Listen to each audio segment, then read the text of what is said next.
Oke guys, ketemu lagi ya di Singadolawan. Bagaimana ceritanya di episode 16? Keren banget kan? Sudah mulai ya keluar jurus-jurus terbaru. Dan biar nggak berlama-lama, lanjut saja di episode 17 dan 18. Langsung 2 episode. Silakan admin.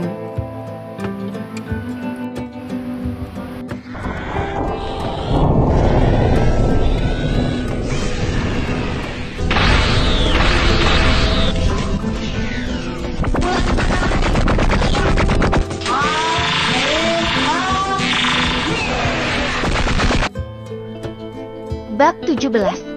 Teknik pedang White Asura. Apa yang kau lakukan, Pak Tua? Kenapa kau berikan semua itu padanya? Tidakkah itu sangat berbahaya? Aku khawatir tubuhnya tidak mampu menampung semua kekuatan dan pengetahuanmu. Seru Long Hui cemas namun tidak mampu berbuat apapun. Saat ini dirinya keluar dari tubuh Li Wei dalam bentuk roh transparan seekor naga kecil. Seolah tak mendengar kecemasan Long Hui, Jin Jinghui mengibaskan lengan bajunya. Sret! Tiba-tiba muncul satu set meja dan kursi lengkap dengan satu buah teko teh yang masih mengepul dan sebuah cangkir. Jin Jinghui duduk dan mulai menuangkan teh untuknya sendiri. Tidak perlu cemas, sobat kecil. Kau harus percaya padaku. Mataku ini tidak pernah salah menilai. Aku yakin anak ini mampu bertahan. Kau lihat, dengan sedikit dorongan dariku, sebentar lagi dia akan berhasil menerobos ke level yang lebih tinggi, kata Jin Jinghui santai sambil meniup dan menyesap tehnya perlahan. Sementara Li Wei yang saat ini pingsan tidak mendengar obrolan keduanya karena telah masuk ke dalam kesadaran spiritualnya. Di depannya tampak lautan biru yang sangat luas. Pemandangan di sekitar laut itu sangat indah, serasa berada di Hawaii yang ada dalam ingatannya. Pasir putih, pohon kelapa yang tinggi, serta angin yang sejuk. Di kejauhan di tengah-tengah laut, dia bisa melihat sebuah pulau kecil dan terdapat sebuah pohon besar dengan 7 cabang besar yang rimbun. Anehnya daun-daun pohon tersebut berwarna keemasan.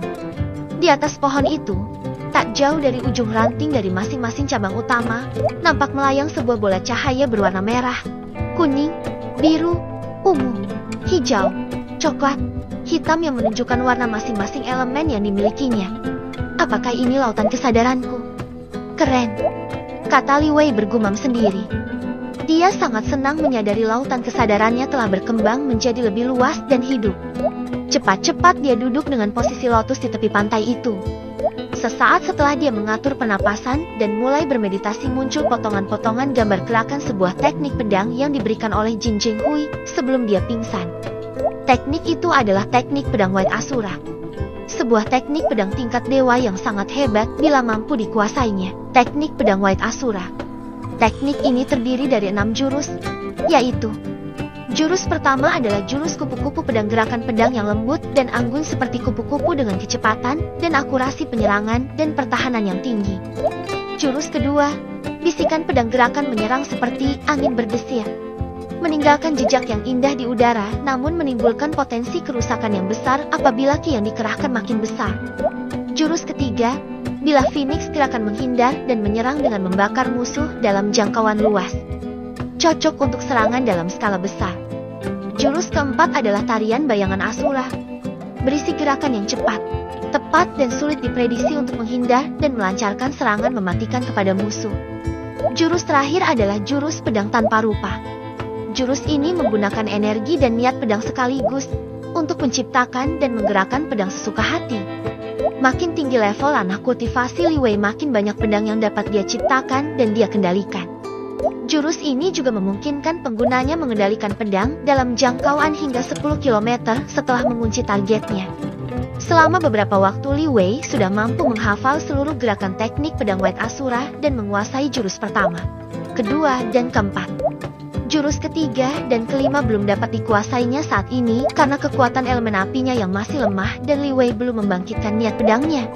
Akhirnya kau bangun juga, bocah, kata Long Hui melihat Li Wei membuka matanya. Kenapa ada anak naga di sini? Jangan-jangan, apa kau Long Hui? Tanya Li Wei keheranan melihat seekor naga melayang dan berbicara padanya. Ini aku, jawab Long Hui singkat. Apa yang kau lakukan, bocah busuk? Jangan cubit aku, Teriaknya kesakitan tiba-tiba karena Li Wei mencubit pipi Long Hui dengan gemas. "Kau sungguh imut," kata Li Wei gemas. Tapi detik berikutnya dia tersadar dan kebingungan. Ia menoleh menatap Jin Hui yang masih minum teh dengan gayanya yang anggun. "Tak perlu heran. Kau bisa melihatnya karena saat kau tidak sadar terjadi kenaikan pada level kultivasimu. Coba kau periksa sendiri." Li Wei segera mengambil posisi duduk lotus dan mulai meditasi. Dia segera merasakan penyerapan energi Qi yang sangat rakus masuk ke dalam tubuhnya. Perlahan Li Wei merasakan tubuhnya terasa ringan dan sangat mudah untuk menyerap dan mengalirkan Qi. Ya, ranah kultivasi Li Wei dari yang semula berada di ranah pemahaman Dao inti naik menjadi ranah Kaisar Dao dengan bantuan dari Jin Hui. Dia segera mengakhiri meditasinya dan membuka mata. Senyum menghiasi bibirnya. Pantas saja dia bisa melihat wujud Long Hui dalam bentuk naga kecil. Itu karena kultivasinya sudah memungkinkan Long Hui untuk keluar menampakkan diri. "Terima kasih senior. Bolehkah aku bertanya sesuatu?" tanya Li Wei setelah berterima kasih. Jin Hui mengangguk. "Bagaimana caraku keluar dari tempat ini? Tidak mungkin harus turun kembali melewati jalan yang sama kan? Itu sungguh merepotkan," katanya sambil menggaruk-garuk belakang kepalanya. "Hahaha, tidak perlu. Nanti aku sendiri yang akan mengirimmu keluar," kata Jin Hui. "Setelah kau keluar, menara ini akan menghilang dan berubah bentuk menjadi artefak yang dapat kau bawa kemanapun. Kau bisa membuatnya membesar atau mengecil sesuai keinginanmu. Dan kau bisa memanggil Xiaobo setiap saat kau membutuhkannya." Terang Jin Hui tersenyum. "Anak muda, aku hanya meminta kau melakukan satu hal untukku. Tolong jaga sekte Gunung Embun Biru ini. Aku yakin kau bisa melakukannya. Sisanya aku tak peduli bagaimana engkau mempergunakan ilmu yang sudah kuwariskan padamu. Namun aku berharap kau menjaga hatimu dan tetap berada di jalan kebenaran." Sambungnya lagi. "Aku berjanji senior." "Terima kasih pengajarannya," kata Li Wei memberi hormat. "Li Wei, karena kau dan Long Hui sudah terlahir kembali. Kuharap kalian berdua akan menggunakan kekuatan yang kalian miliki untuk kebaikan," kata Jin Hui kepada Li Wei dan Long Hui yang disambut dengan anggukan kepala keduanya. "Long Hui, masuklah kembali ke dalam tubuh Li Wei. Jangan membuat keributan karena kehadiranmu. Li Wei, kau bersiaplah. Aku akan mengirimmu keluar." Segera setelah Long Hui menghilang, Jin Hui melambaikan tangannya dan seketika Li Wei sudah berada di luar menara, berdiri di depan semua orang yang menunggu. Karena Li Wei adalah peserta terakhir yang mampu mencapai lantai tertinggi dan keluar dari menara dengan selamat. Seruan gembira terdengar. Beberapa tetua dan murid sekte Gunung Embun Biru bergegas mendekat dan mengucapkan selamat. Trit! Trit! Tiba-tiba di depan mata semua orang, menara bintang darah yang semula berdiri kokoh mengecil dan hilang dalam sekejap. Semua yang ada di lokasi kejadian langsung heboh. Beberapa berlarian memeriksa tanah bekas tempat berdirinya menara, namun tidak mampu menemukan keanehan apapun. Tanpa semua orang sadari, menara bintang darah yang mengecil melesat ke arah Li Wei dan berubah menjadi gantungan jok kecil berbentuk replika menara di pinggang Li Wei. Sehingga tanpa sadar membuat Li Wei tersenyum. Karena tidak menemukan keanehan apapun, Tetua Hu memutuskan agar semua orang segera kembali ke sekte Gunung Embun Biru. Karena akan diadakan perjamuan makan sebelum semua perwakilan sekte kembali ke sektenya masing-masing. Bab 18. Belajar Alkimia. 2 hari berikutnya, tampak Li Wei memasuki kediaman Tetua Luo di pagi hari diiringi kedua pengawalnya, Juling dan Ju Fei. "Yang mulia, apakah kita tidak terlalu pagi datang kemari?" tanya Juling ragu-ragu, tapi tetap mengikuti langkah Li Wei yang berada di depannya. "Justru aku ingin membangunkannya untuk bangun pagi. Guruku itu harus lebih rajin bangun pagi supaya lebih sehat. Udara pagi sangat bagus untuk orang tua sepertinya," kata Li Wei tanpa dosa. "Tapi ini bahkan matahari pun belum terbit. Tuanku, ini jam 4 pagi. Mataku pun rasanya masih menolak untuk bangun," keluh Juling dalam hati dengan masam. Dia masih tidur nyenyak ketika pintu kamarnya didobrak oleh Li Wei yang menyuruhnya ikut ke kediaman Tetua Luo. Mau menolak pun tidak bisa karena perintah Li Wei adalah mutlak sebagai tuannya. Jadi inilah dia berjalan dengan terpaksa menahan kantuk yang belum hilang. "Pak Tua, kau di mana? Aku datang," Teriak Li Wei dengan lantang sambil mengetuk pintu dengan keras. Bruk! Terdengar suara benda jatuh dengan keras. Tak lama. Dasar bocah kurang ajar. Untuk apa kau berteriak pagi-pagi, ha? Mengganggu tidurku saja. Enyahlah. Nanti saja kau kemari lagi. Teriak tetua nyaring dari dalam kediaman. Mengusirku? Hai MPH. Justru aku tak akan membuatmu tidur tenang lagi hari ini sebelum aku mendapatkan apa yang ku mau. Pak tua, hei, hei, hei. Batin Li Wei tersenyum licik. Bangunlah Pak tua, kau tega sekali pada muridmu ini. Aku sudah bangun pagi-pagi sekali untuk menghormatimu. Tapi apa ini? Kau bahkan mengusirku. Sudahlah, apa sebaiknya aku batalkan saja menjadi muridmu. Benar-benar habis manis sepah dibuang. Setelah kau mendapat nama di Menara Bintang Darah kemarin, kau jadi bersikap seperti ini padaku. Sungguh malang sekali nasibku.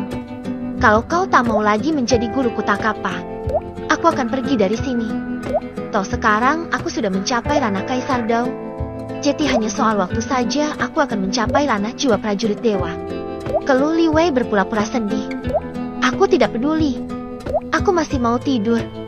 Jawab tetua Luo kembali naik ke tempat tidur dan menarik selimut. Baru saja menutup mata, tiba-tiba dia kembali terbangun sambil memelototkan matanya tersadar. Apa aku tidak salah dengar barusan? Bocah itu sudah mencapai ranah Kaisar Dao? Bukannya kemarin dia masih di ranah pemahaman inti Dao? Bagaimana mungkin bisa naik ranah secepat itu dalam waktu singkat? Tanyanya pada diri sendiri dengan raut wajah kebingungan. Secepat kilat dia bangun dan berlari membuka pintu kediamannya. Hei bocah bau, benarkah yang barusan kau katakan? Tanyanya dengan kepala melongok dari balik pintu. Yang mana? Batal menjadi muridmu? Tanya Li Wei pura-pura bodoh. Cih, bukan itu. Tukasnya kesal. Yang mana lagi? Aku lupa, kata Li Wei sambil menggaruk kepala. Dasar bodoh. Itu, apakah kau benar-benar sudah mencapai ranah Kaisar Dao seperti yang kau bilang barusan? Tanyanya penasaran. Itu, benar. Aku sudah mencapai ranah Dao dengan bantuan senior Jin Jing Hui. Jawab Li Wei kalem. Apa Jin Jing Hui? Kau benar-benar bertemu dengannya? Tanya tetua Luo dengan mata terbelalak tak percaya. Segera dia membuka pintu kediaman dan menarik lengan Li Wei dengan cepat masuk ke dalam hingga nyaris terjatuh. Juling dan Ju Fei hanya saling menatap dan hanya menunggu di depan dalam diam. Cepat ceritakan padaku semua yang terjadi di dalam Menara Bintang Darah kemarin. Perintahnya pada Li Wei ketika mereka duduk di ruang tamu. Pak tua, kau sungguh tak merindukanku ya?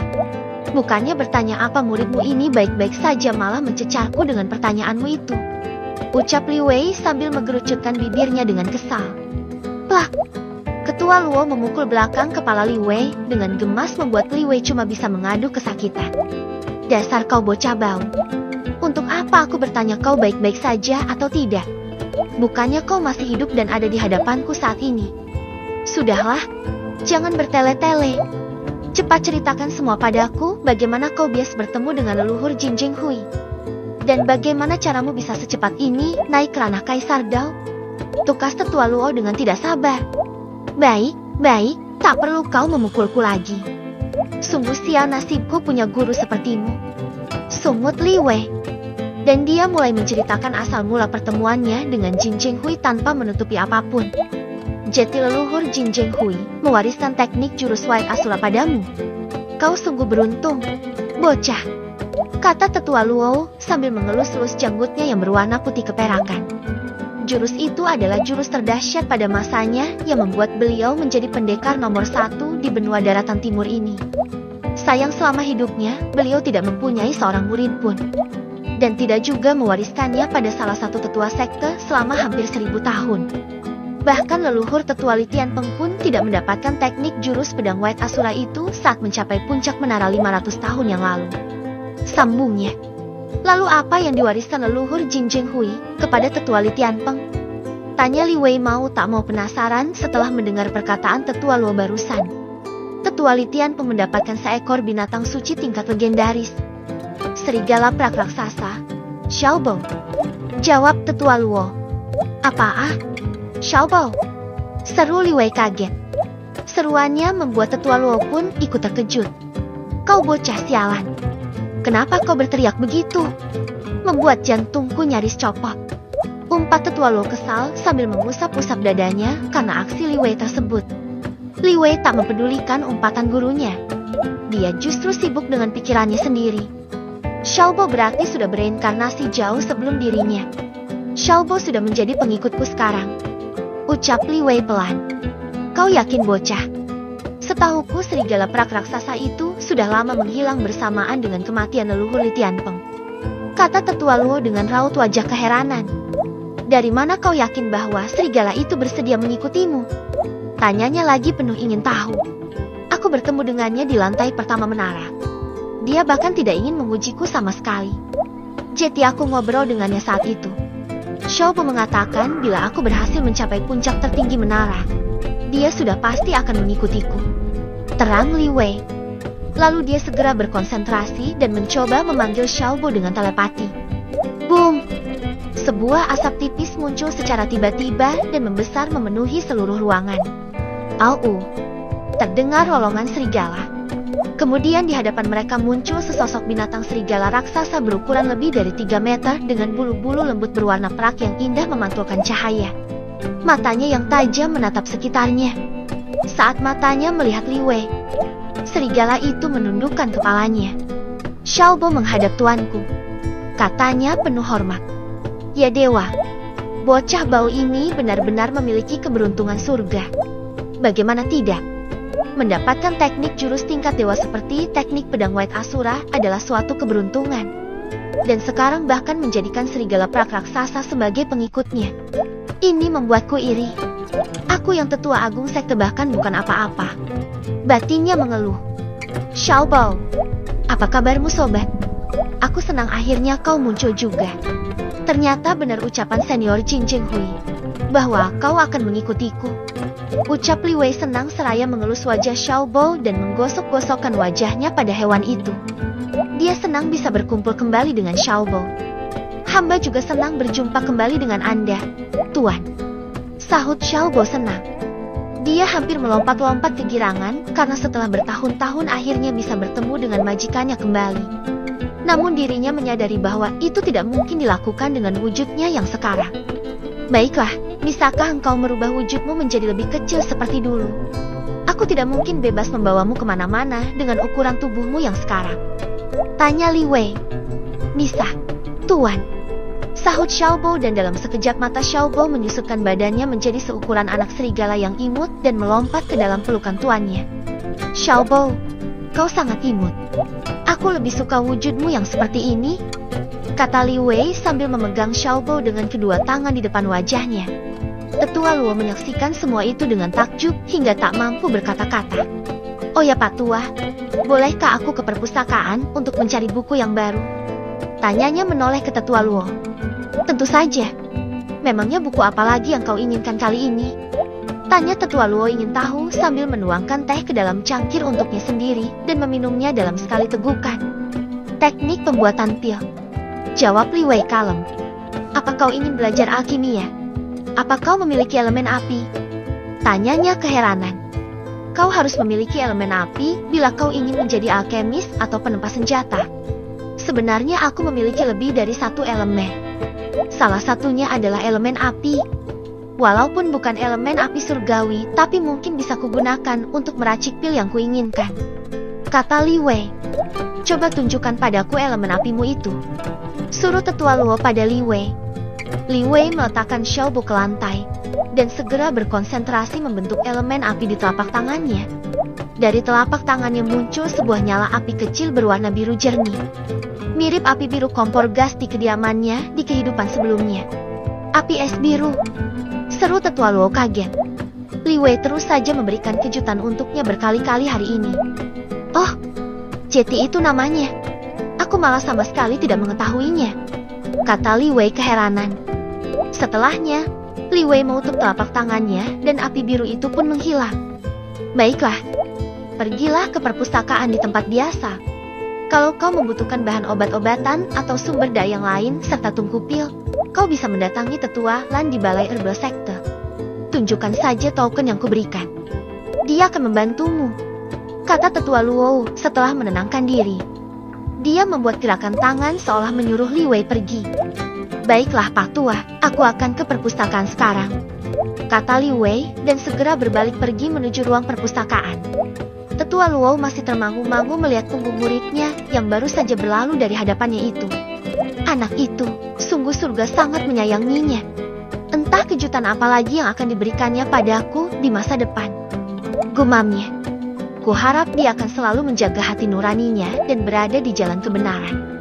Semoga masa kejayaan sekte Gunung Embun Biru akan segera kembali. 3 bulan kemudian di kediaman Ruochu di dalam sekte Gunung Embun Biru. Boom!